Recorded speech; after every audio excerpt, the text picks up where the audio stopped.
Te Cuéntame. queríamos hacer, Bruno, unas preguntas así un poco straight to the point. Straight to the point. Bueno, y yo creo que son también dudas que nos surgen muchas veces, ya no dentro de la comunidad kink, que también, sino más bien pues a nivel general y sobre todo las personas que lo observan desde fuera, entendiendo que incluso a veces esas mismas personas realizan prácticas kink, ¿no? Pero que muchas veces no lo nombramos de esta manera, ¿no? Y que hay algunas específicamente que resultan extrañas, ¿no? Para ciertas personas. Y surgen pues estas dudas que vamos a plantear ahora. Así que literalmente te vamos a ir haciendo así como preguntas rápidas.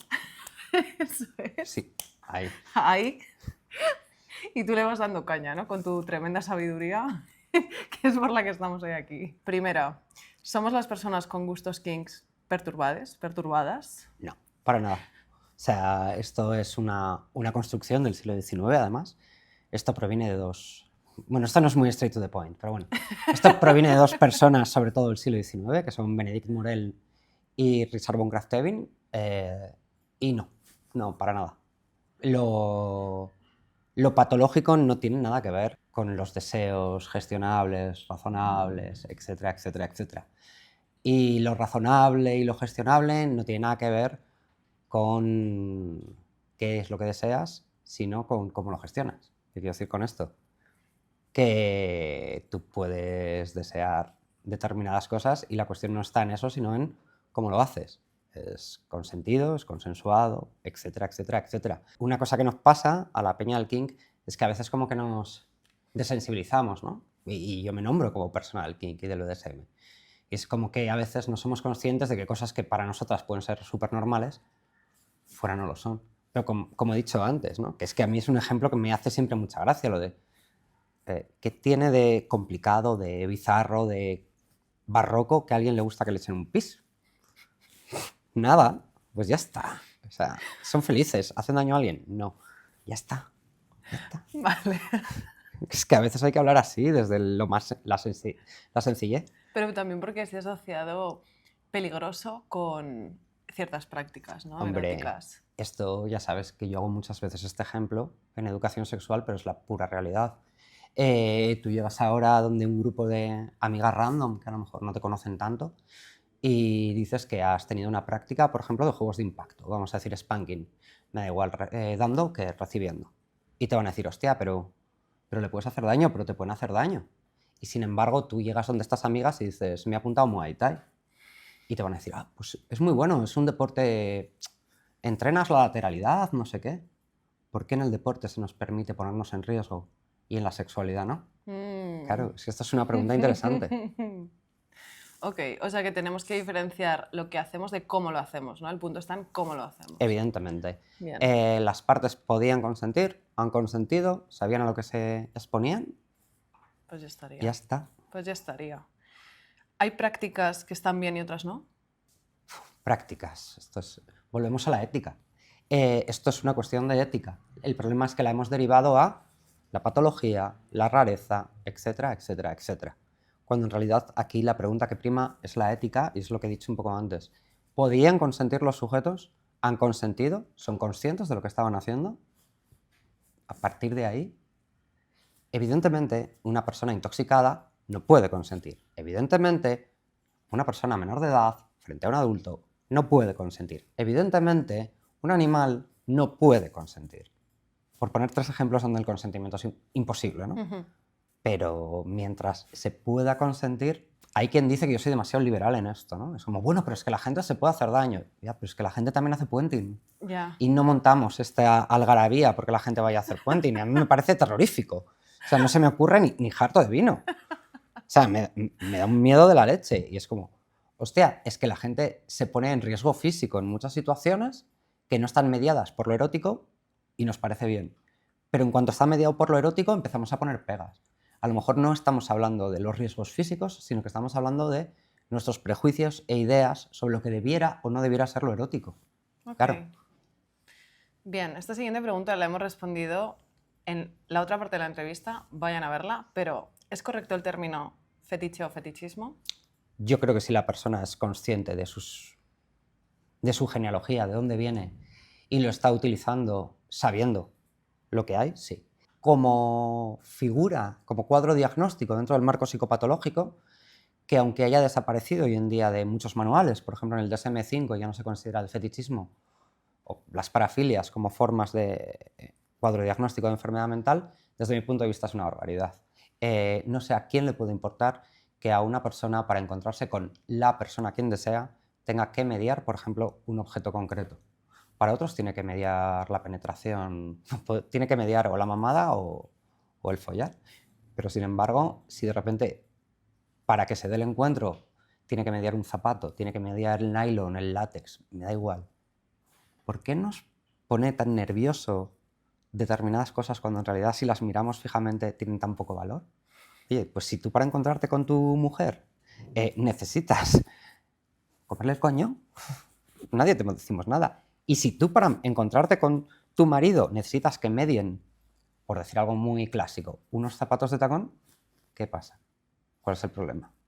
No hay problema. Es que... No, es que es verdad, a veces nos complicamos mucho. Y entiendo que nos compliquemos porque hay muchos prejuicios, porque hay muchos armarios, porque a la gente le chantajean, le maltratan, le hacen mobbing por su deseo. Pero es terrible que si lo miramos un poco fijamente y un poco fríamente, sean cosas tan importantes para el sujeto, porque para el sujeto son importantísimas, pero tan banales a nivel social. ¿A quién le importa que un señor tenga que ponerse lencería supuestamente de mujer para poder tener encuentros con su novio?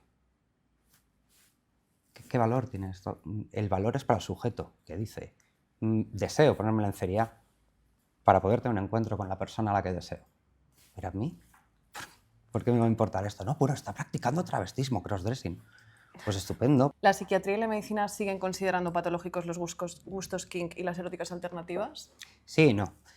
Sobre el papel hoy en día, por ejemplo, el DSM de la APA, que es uno de los grandes manuales de psicopatología a nivel internacional, aunque está perdiendo poder con los últimos años, porque está producido por la American Psychiatric Association, en la versión DSM-5 de 2013, sí, de 2013, ya hay cierta despatologización de lo que llamaríamos minorías eróticas. Y la mayoría de profesionales de la salud mental tienen claro que no es ningún tipo de forma de enfermedad mental. ¿Que haya quienes? Sí, por supuesto, como en cualquier gremio. Pero a día de hoy está habiendo una despatologización más o menos... Está empezando a ocurrir una despatologización efectiva, yo creo, a día de hoy.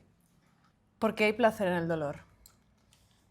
Porque el dolor es una sensorialidad y el placer es una vivencia.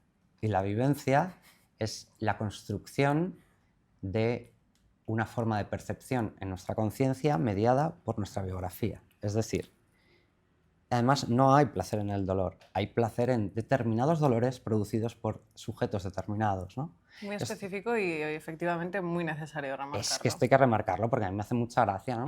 Que es esto que si dices, no, bueno, pues yo soy un poco masoquista. Ah, bueno, pues si te doy un sopapo, ¿te gusta? No. No. Error. No, error. No era eso. Si no la hemos chica que me entendido. gusta, estando haciendo las cosas que nos gustan en la intimidad, me pega un sopapo, quizás me guste. Pero mire usted, caballero, justo usted, no. Claro, y esto parece que la gente lo entiende muy bien con las eróticas más dentro de la hegemonía, pero en cuanto salen las eróticas, bueno, así, curradas en cierto sentido, la gente se empieza a liar. No es que me pegues una patada en la rodilla y me guste. Es que con la chica que me gusta, quizás, en ese caso, que lo cual es muy diferente, ¿no? Porque es hablar del deseo de quién, además, y de con quién quiero hacer las cosas. Esto parece que esto nos pasa mucho en el mundo del kink. Parece que se nos olvida el quién en base al qué. No, es que quiero hacer spanking. Bueno, muy real esto, ¿eh? Sí, es cierto. Querrás hacer spanking con quien tú quieras hacer spanking porque te gusta. Y a partir de ahí hablamos, ¿no? Que es una cosa diferente. Y yo creo que hay que ponerlo encima de la mesa. Sí, clarísimo. Muchas gracias por este nivel de concreción y también por iluminar así los temas. ¿Podría alguien estar disfrutando de prácticas kink sin saberlo? ¿Cuáles son las más frecuentes? A ver, yo siempre hago la misma broma, que es a partir de cuánto azotes en el culo es BDSM. O sea, muchísimas parejas, sean hetero, homo, etcétera, etcétera, que se consideran dentro de la norma en las prácticas, se agarran la muñeca, se pegan un azotito, se echan un escupitajo, se dicen un no sé qué de vez en cuando. ¿Cuántas veces hay que llamar cerdo a tu novio para que sea BDSM? O sea, esta es mi pregunta, ¿no? ¿Quién anda en los armarios de los españoles mirando? Le llamo Contabilizando, ¿no? cerdo 3 veces, le ha dado 2 azotes, BDSM. Chavales, BDSM, tenéis el carnet. Claro, esto es complicado. Totalmente.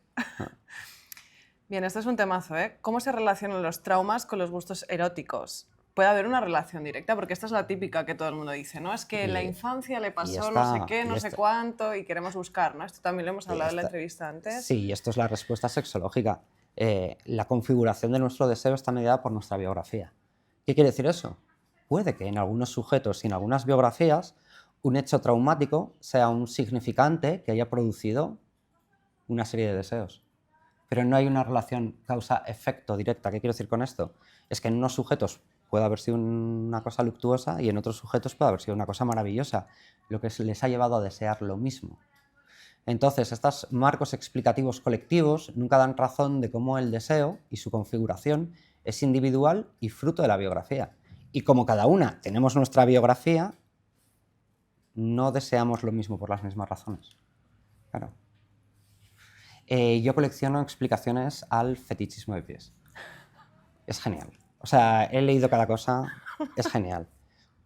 Y no niego que algunas puedan ser ciertas en algunas biografías. Lo que niego es que sean capaces de explicar por qué toda la gente que le gustan los pies, a todos les gusten los pies. Claro. No les gustan a todos los pies por lo mismo. O sea, el problema viene a ser cuando tratamos de utilizar, ¿no?, como una de estas explicaciones para todo el mundo y hacerlo en extensivo, ¿no? Efectivamente, no lo enmarcamos en una biografía concreta.